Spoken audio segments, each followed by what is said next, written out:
আপনারা সাক্ষী আছেন, আল্লাহ সাক্ষী আছে। একটা নির্বাচনের জন্য আমরা এই 15টা বছর লড়াই করিনি। ইলেকশন হবে তার আগেই তো আমরা বলতে বসেছি যে আমরা আমাদের প্রয়োজন মতো ব্যালট পেপার আমরা ছাপিয়ে নেব। আমরা তো ইলেকশনের আগেই বলতে বসেছি যে ইলেকশন কি হবে হবে না, আমরা আমাদের মতো ডেট যদি দেরি করেন ডেট করে ফেলবো। নির্বাচনের পর তো আপনাকে আমাকে খুঁজেই পাওয়া যাবে না। আমি এসি রুমে ঢুকে আমার দরজা লক। যার কাছে ফজরের পরে দেখা করা যেত তার সাথে দেখা করার জন্য আমি শফিকুল ইসলাম মাসুদ দুপুর 12টা পর্যন্ত বসে থেকে যারা ইলেকশন করতে যাচ্ছেন, এমন কোনো রাস্তা আছে এলাকায় যে রাস্তায় গাড়ি নিয়ে ঢুকতে পারবেন না, রিক্সা নিয়ে ঢুকা যায় না, মোটরসাইকেল নিয়ে ঢোকা যায় না, হাঁটার মতো অবস্থা নাই। আমি এরকম 2-4টা বিষয় নিয়ে কথা বলেছি। এখন যারা অন্তর্বর্তী সরকারে আছেন, যারা রাষ্ট্র সংস্কার করবেন, রাস্তা সংস্কার, স্কুল সংস্কার, মাদ্রাসা, মন্দির, মসজিদ, এই সংস্কারিতেও আমাদের অবস্থা খারাপ। কথা বললি এখন তো ইলেকশনের ডেট ডিক্লেয়ার হয় নাই, তো তার আগে এখনো কোথাও কথা বললে কোথাও কথা না, ম্যাক্সিমাম কথা বললি বলে যে ভাই এগুলো আমাদের কাজ না, এগুলো আপনারা এসে করবেন, আমরা একটা নির্বাচন করতে এসেছি।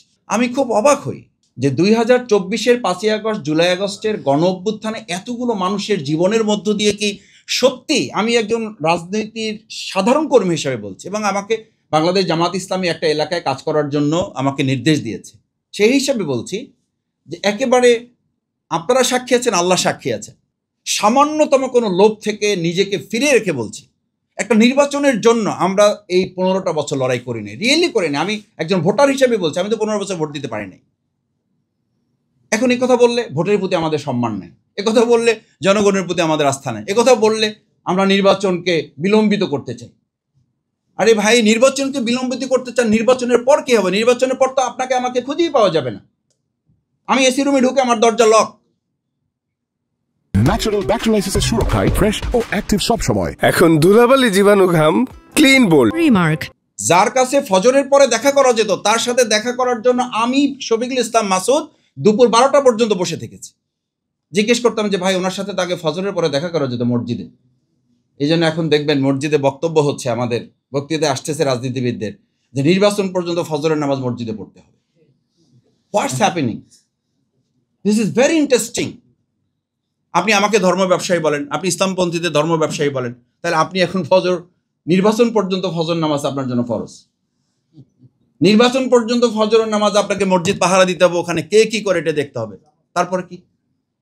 তার মানে নির্বাচন হচ্ছে একটা সিলেকশনের মধ্য দিয়ে রাষ্ট্রের মালিকানা গ্রহণের একটা প্রক্রিয়ায় কেউ আমাদের মাথাটা ঢুকিয়ে জনগণকে ব্যবহার করার মাধ্যম। This is very simple. এটা কোনো গবেষণা দরকার। আপনি সিম্পল একজন সম্মানিত রিক্সাওয়ালাকে জিজ্ঞেস করেন, একই কথা বলবে যে ভাই এখন সকাল বিকাল সালাম পাচ্ছি, কে যে সালাম দিচ্ছে বুঝতেও পারতেছি না, জবাব নেওয়ার সময় পাচ্ছি না।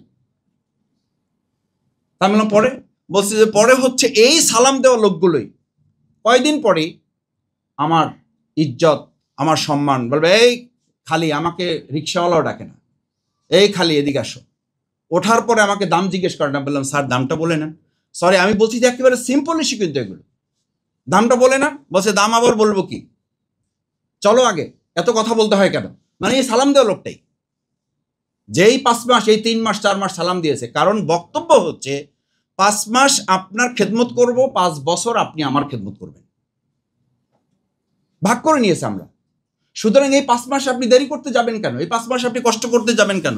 সেই জন্য তাড়াহুড়া প্রবলেম। আমি যত দ্রুত পারা যায় তত যেন আমি এসি রুমে ঢুকতে পারি, তত যেন আমি একটা গাড়ির মালিক হয়ে যেতে পারি, তত যেন আমি সংসদের একটা পতাকা নিয়ে নিতে পারি।